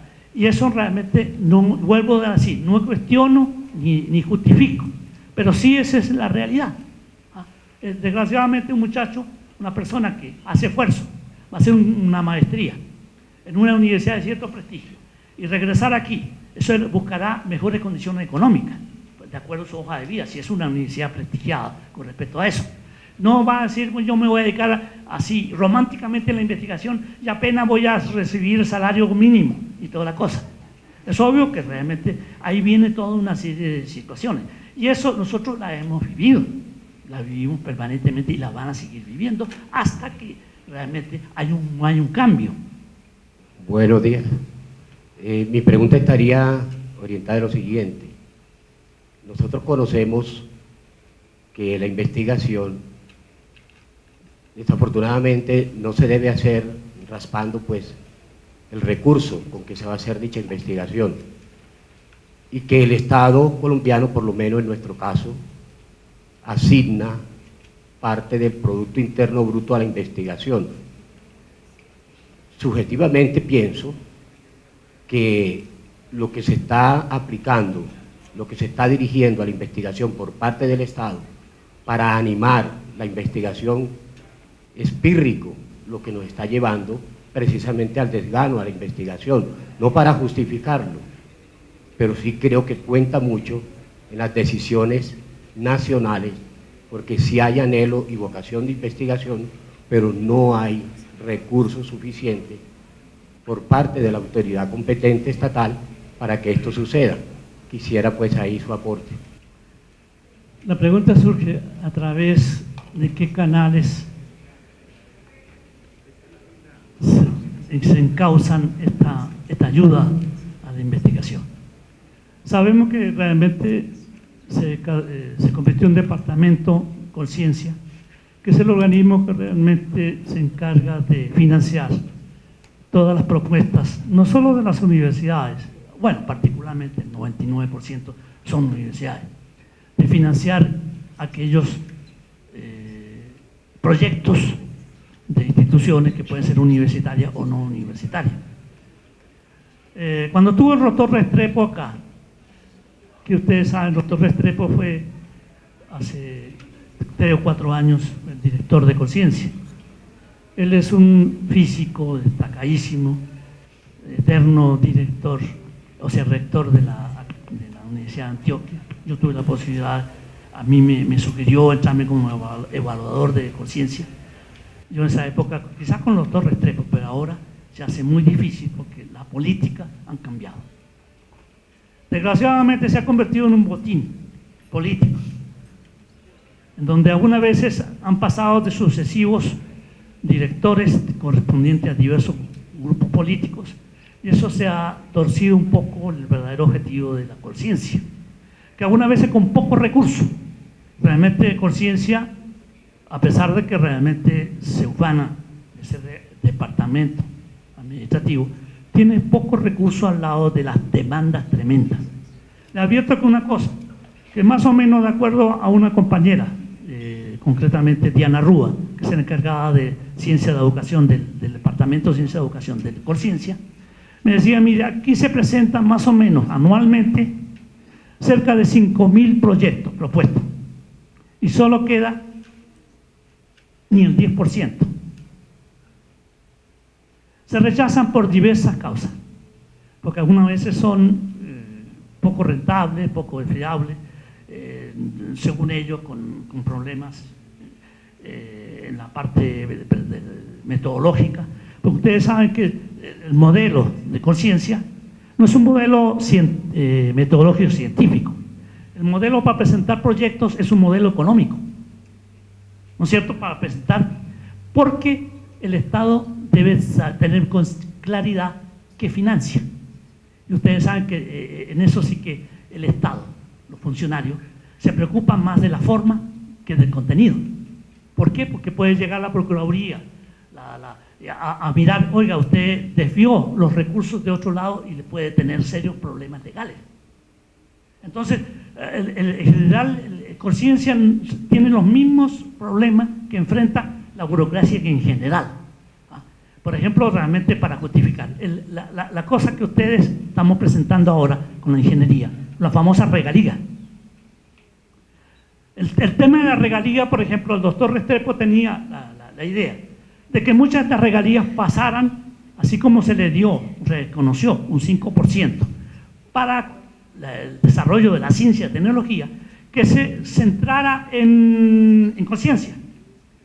Pero naturalmente Conciencia se convirtió en un organismo, departamento técnico, que más o menos aprobaba la cosa, pero él no toca los pesos. Los pesos dependen de los entes planificadores de las regiones, de las regalías.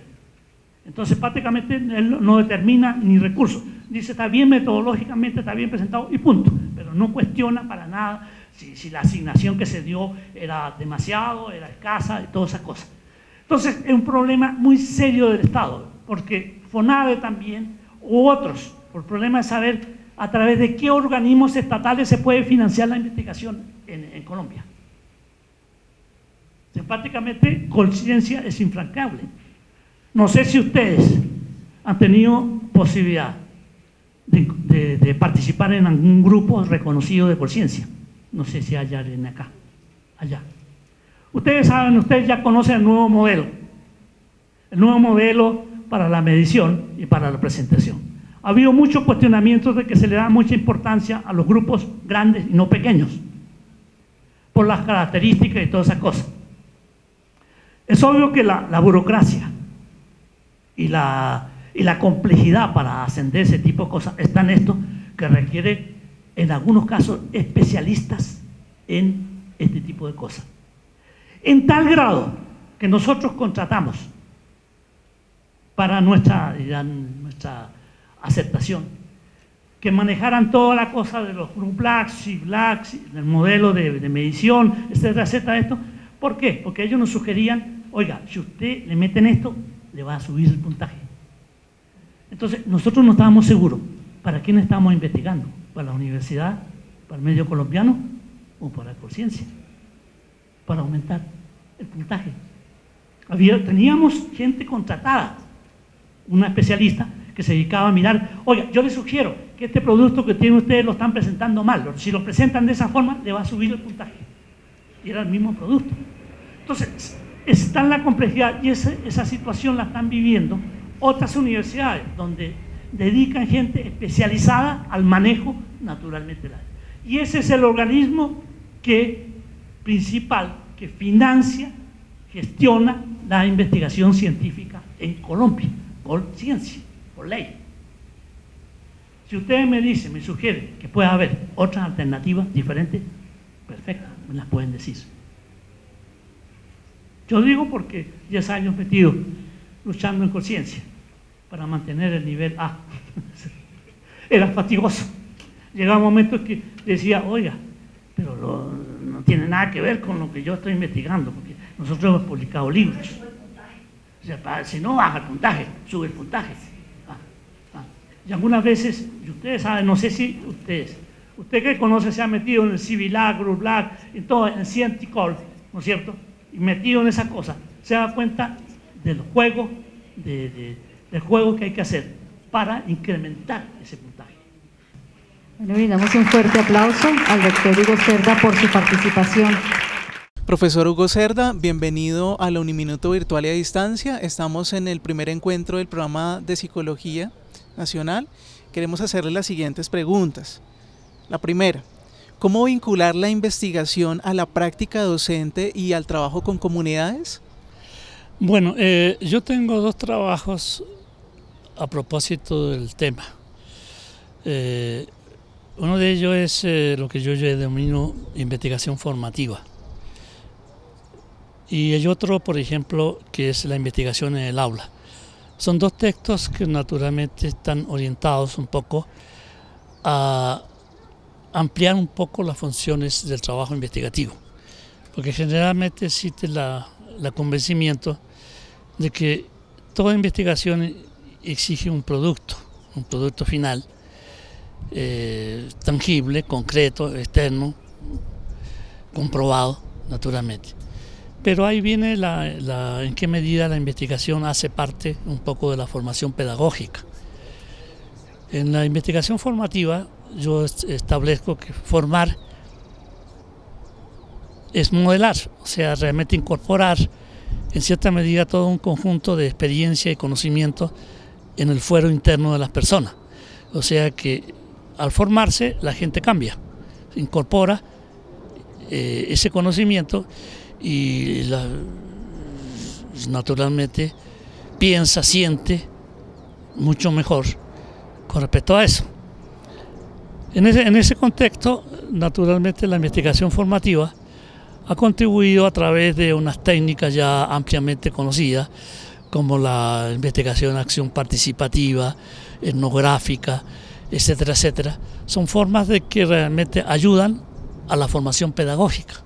O sea, hay un desarrollo de tipo intelectual, afectivo, cognoscitivo, que eso contribuye a mejorar, naturalmente, a facilitar en cierta medida y a motivar el trabajo ya de formación en ese terreno.